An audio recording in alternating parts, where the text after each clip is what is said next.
2024, and you think back to that time frame, and you start to really grasp the reality.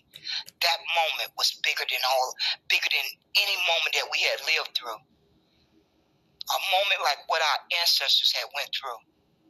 And some people get to have that opportunity to live through one of those moments. And you sorry human beings didn't recognize that because of your own self-interest, your own self-agenda, your own importance of self-identifying.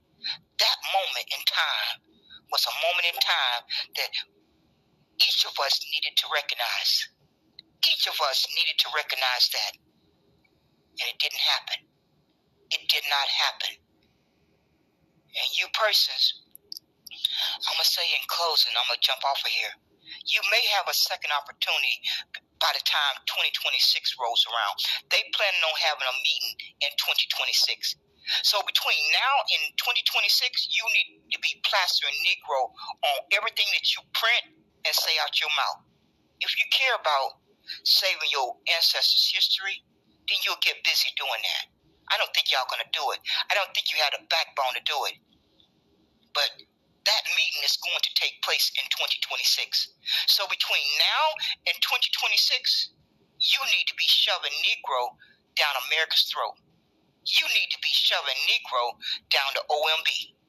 You need to be shoving Negro down the whole world's throat if you got the backbone. I don't think y'all folks have the backbone to do it. And that's why God is going to keep right on delivering you your just due. God is going to do that because Negroes are God's chosen people, not any people called Black Americans or any people called African Americans or any people called ADOS or any people called freedmen or any people called FBA. In the Bible, it's spelled out that Negroes are God's chosen people. Let's all say it together. Negro bloodline is God's chosen people, not anyone calling themselves Black American, African American, FBA, freedmen, and ADOS. You persons have removed yourself from God's chosen people. Y'all folks are batting a record here. You folks are really batting a record here. Because when the day comes and we stand before God, God gonna ask you why you felt you were too good to identify as Negro. What's gonna be your answer? You were too good to identify as Negro. And then you're gonna think that God is gonna welcome you in as the chosen people because you chose to identify differently. Biology don't work that way, first of all. Biology don't work that way, first of all. Biology don't work that way, first of all. So if you ungrateful human beings are claiming you are descendants of Negroes and you are deserving of reparations, then if you are descendants of Negroes, that make you a Negro. Don't it? Oh, y'all thought y'all was going to be able to make up y'all little definition.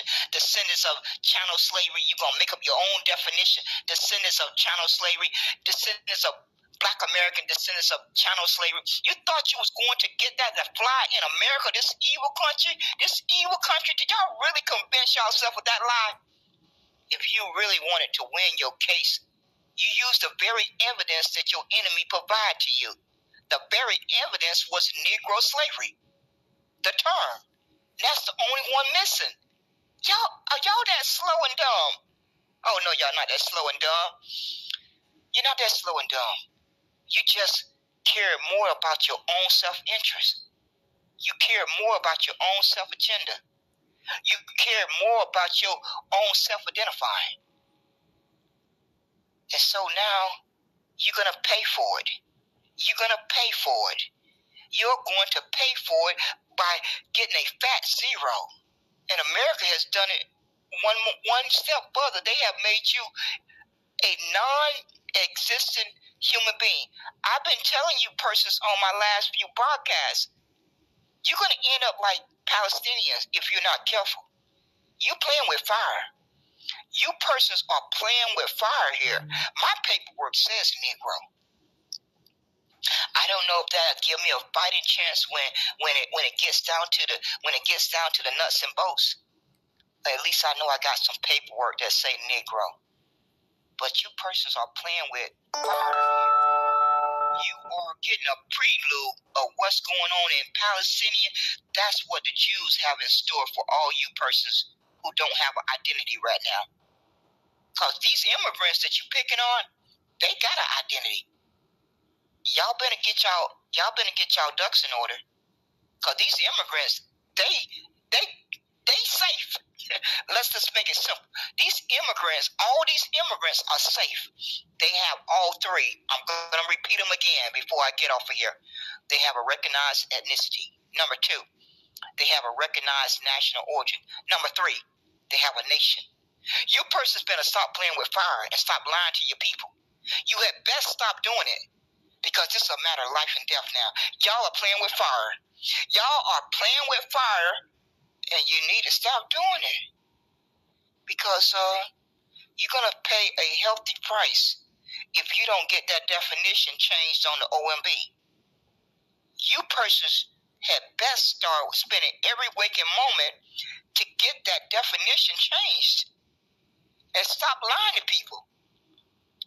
Because Negro is the only, if you are from a Negro bloodline, because I'm not on this broadcast claiming that everybody is Negro, but if you got the paperwork of tracing your family member back to the 1860 census report, if you have the ability to trace one family member back to being a part of slavery, then more than likely that one of your family member was one of those 4 million that was emancipated. I don't know.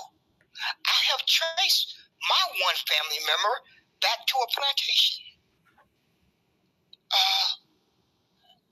I don't know what to tell you folks, but you are playing with fire. If you ain't got paperwork, if you do not have paperwork that traces back to one family member on the 1860 census report as being a slave, then I don't know what to tell you.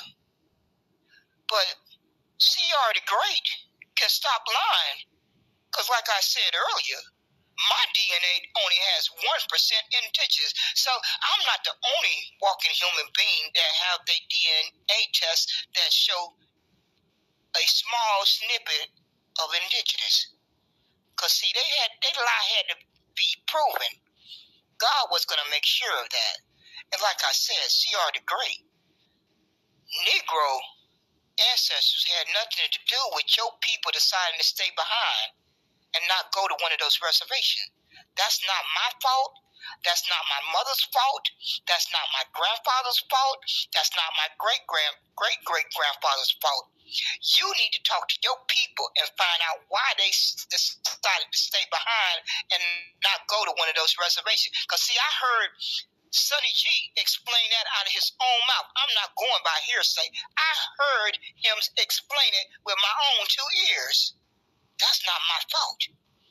Your claim is separate.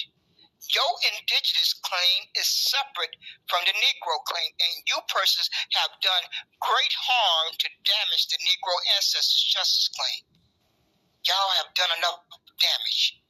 Okay? Be happy with that. You have done enough damage. The freedman has done enough damage. Go do y'all separate claims, because my paperwork don't say freedman. My paperwork don't say indigenous. My paperwork don't say freedman. My paperwork don't say indigenous. So I don't have anything to do with your claim. I don't have anything to do with your family tree. I don't have anything to do with your family relatives. I don't have anything to do with it.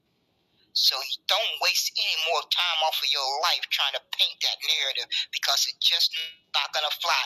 DNA is not going to support it. So if your lying narrative was true, my DNA test should have came back saying 10% indigenous or 20% indigenous or 30% indigenous. It did not come back saying that. And now that you persons know that there's a DNA test out there for Negro bloodline, y'all